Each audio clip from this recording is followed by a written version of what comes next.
The girl in house number 47. Nobody stayed in house number 47 for long. Some families left after a few days, some left after a single night, and some people disappeared completely. The house stood at the end of Ashwood Street, far away from the crowded city. Tall trees surrounded it from every side, blocking sunlight even during daytime. Children in the area never played near it. Shopkeepers closed their stores before night whenever someone mentioned the house. People believed the place was cursed. But 23-year-old Zara Sharma did not believe in ghosts. She believed in money. And house number 47 was cheap. Very cheap. That should have been her first warning. Zara arrived at the house on a cold evening in November. The sky was gray. Wind moved through the trees with a strange whistling sound. The taxi driver helped her place the bags near the gate, but the moment he looked at the house, his expression changed. "You're really staying here?" he asked quietly. Zara laughed lightly. "Why? Is the house haunted or something?" The driver did not laugh. Instead, he looked nervous. "My uncle lived here years ago." Zara raised an eyebrow. "And?" The driver swallowed slowly. "He disappeared." Silence filled the air for a moment, then Zara smiled awkwardly. "People disappear everywhere." The driver stepped back toward his taxi. "Just don't stay awake after 2 a.m." Before Zara could ask anything else, the driver quickly left. His taxi disappeared down the road. Zara looked at the giant old house again. Broken windows, dark walls, peeling paint. It looked creepy, but still better than the tiny apartment she had before.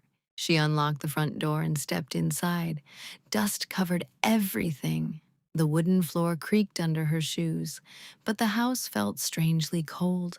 Not normal cold, the kind of cold that makes your skin uncomfortable. Zara turned on the lights.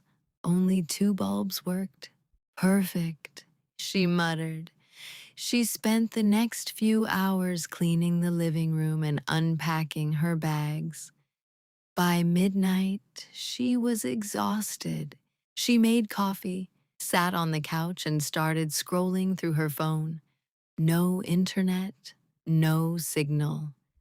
Seriously? Then suddenly, thump! A loud sound came from upstairs. Zara froze. She slowly looked toward the ceiling. Another sound. Thump!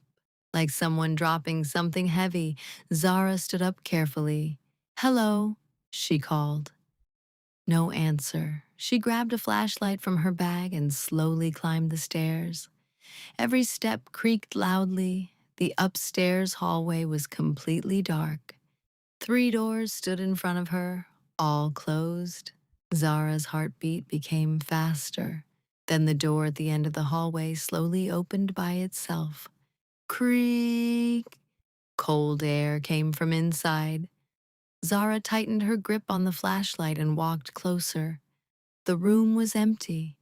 Old furniture sat under white sheets. A cracked mirror hung on the wall, and near the corner stood a small wooden chair, facing the wall. Zara frowned. "Okay, not funny." Then she heard breathing, very soft breathing, right behind her. Zara quickly turned around. Nobody, but the chair had moved. Now it faced her. Zara stepped backward slowly. A sudden loud bang made her scream. The bedroom door slammed shut by itself. The flashlight flickered once, twice, then darkness. Zara's breathing became heavy. "Calm down, calm down." Then a little girl's voice whispered near her ear. "Can you see me?" Zara dropped the flashlight instantly. The light rolled across the floor and stopped. Its beam pointed toward the mirror, and in the mirror, a little girl stood behind Zara. Long black hair covered her face. She wore a white dress stained with dirt.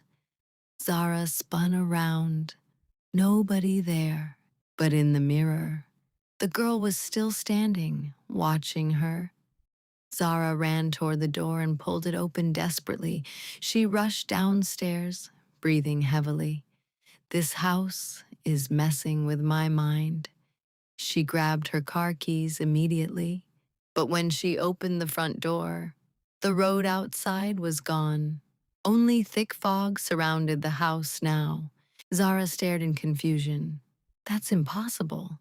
The fog moved unnaturally, like something alive. Then she heard the little girl laughing upstairs. Slow, soft, creepy. Zara slammed the door shut. Her hands trembled badly now.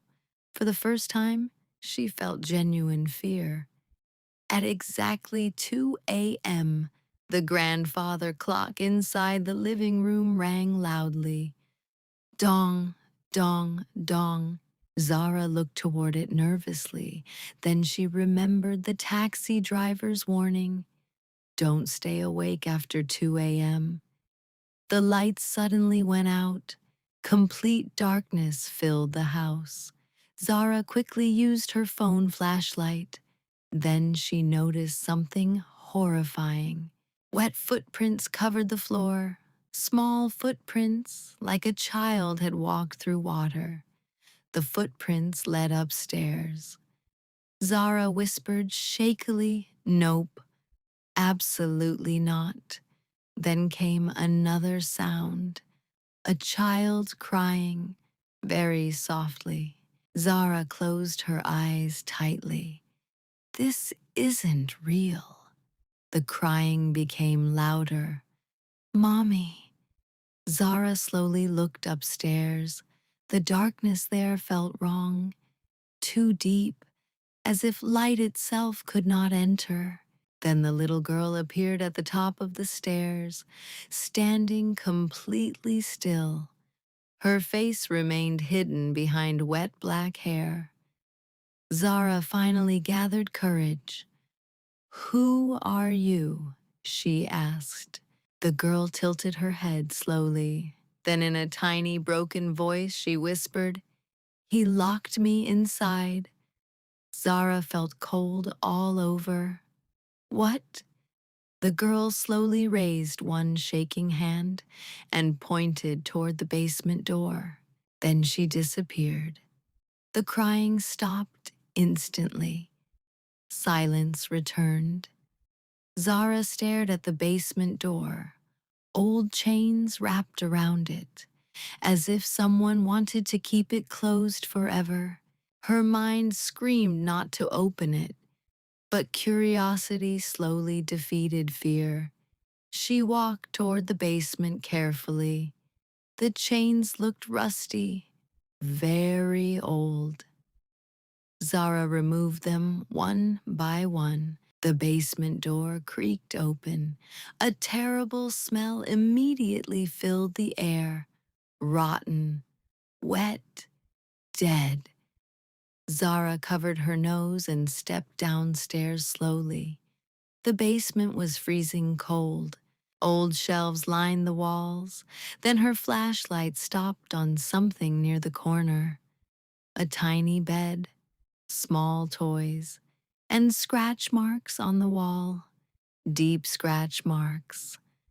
Zara's heartbeat became wild. Then she saw writing on the wall. "Help me." The words were written again and again. "Help me, help me, help me." Zara stepped backward in horror. Then her flashlight revealed something else.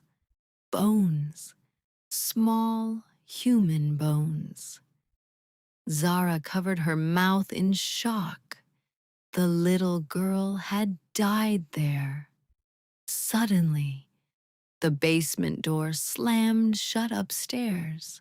Zara screamed and ran toward the stairs, but halfway up, someone grabbed her ankle, ice-cold fingers. Zara looked down slowly. The little girl stared up at her now, but her face was finally visible. Pale skin, black eyes, and a horrifying stitched smile across her mouth. "You found me," she whispered happily. Zara kicked free and ran upstairs. The entire house began shaking violently. Pictures fell from walls. Windows cracked loudly. The little girl's laughter echoed everywhere. "You can't leave now." Zara rushed toward the front door. It would not open. The windows would not break. The house had trapped her. Then suddenly a man's voice thundered through the hallway. "Shanvi!" The little girl froze instantly. Zara looked around in confusion. Heavy footsteps echoed upstairs.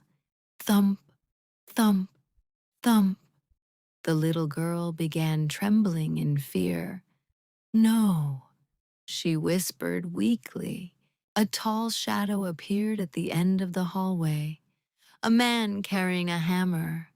Half his face was burned. His eyes looked completely black. Zara realized the horrible truth. The little girl was not the real monster. Her father was. The shadow slowly walked closer. Shanvi cried softly. "He always gets angry." The man smiled unnaturally. Then he whispered, "You should not have opened the basement." Suddenly, every light exploded. Darkness swallowed the house. Zara ran blindly toward the kitchen. The shadow followed slowly.